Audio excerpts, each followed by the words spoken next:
Magandang araw! Andito na tayo sa ating Module 2. I have, My Strength is a Superhero Story. Kahapon ay ating binasa ang kwento ni Nina. Sa kwentong yon ay ating tinukoy at natutunan ang iba't ibang nararamdaman ni Nina at ng kanyang pamilya. Pinag-usapan din natin ang inyong nararamdaman at ibinahagi ito sa mga kaibigan, guro, at miyembro ng inyong pamilya sa pamamagitan ng puppet na inyong ginawa. Ang mga nararamdaman ay maaaring masaya, malungkot, galit, gulat, umaasa, at natatakot. Kwento, si Nina ay nakaramdam ng iba't ibang emosyon. Para maunawaan at ma-overcome ang kanyang nararamdaman, ibinahagi niya ito sa kanyang mga magulang.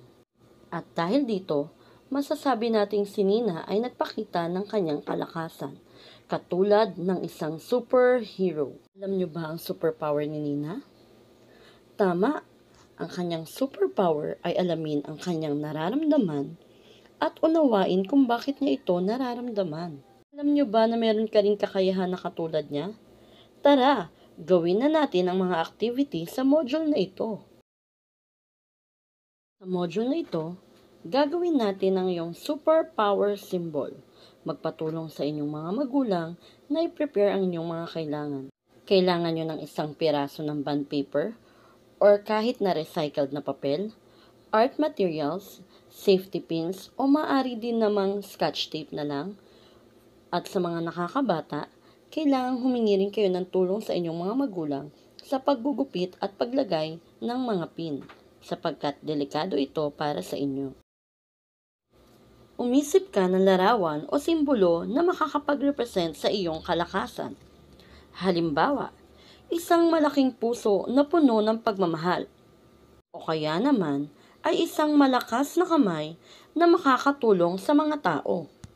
Iguhit mo at kulayan ang simbolo ng iyong naisip na superpower sa isang malinis na papel or sa isang recycled paper. Huwag magmadali, maging malikhain at maging masaya sa iyong ginagawa. At kapag tapos ka na, ilagay mo ang iyong ginuhit sa likod ng iyong damit. Maaari kang gumamit ng masking tape or safety pin sa paglalagay nito sa iyong likod.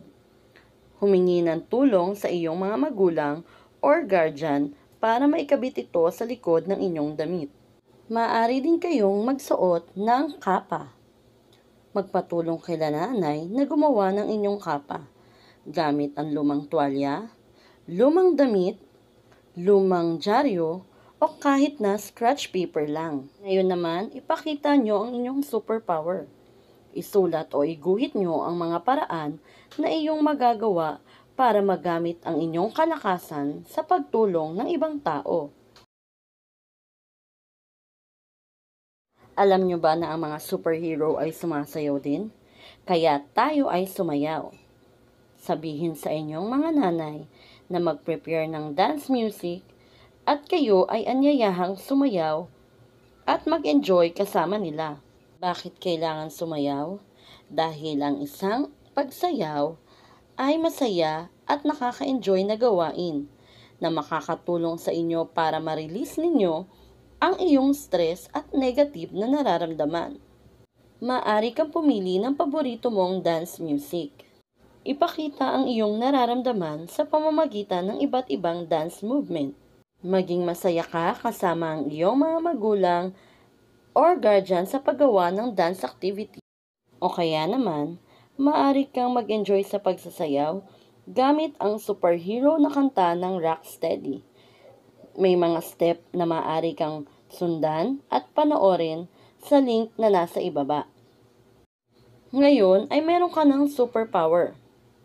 Ang iyong superpower symbol ang magpapaalala sa iyo na ito ay iyong kalakasan na makatulong sa hindi lamang sa iyong sarili, kundi pati na rin sa ibang tao, lalo na sa panahong napakahirap ng sitwasyon. Tandaan mo na ang iyong kalakasan ay ang alamin, unawain, at ipakita ang iyong nararamdaman. Mag-focus ka sa iyong kalakasan. Ngayon naman, tayo ay gumuhit o sumulat. Sa una, ano ang inyong naisip at naramdaman habang ginagawa ninyo ang simbolo ng inyong superpower? Pangalawa, ano ang inyong nararamdaman habang ikaw ay gumuguhit?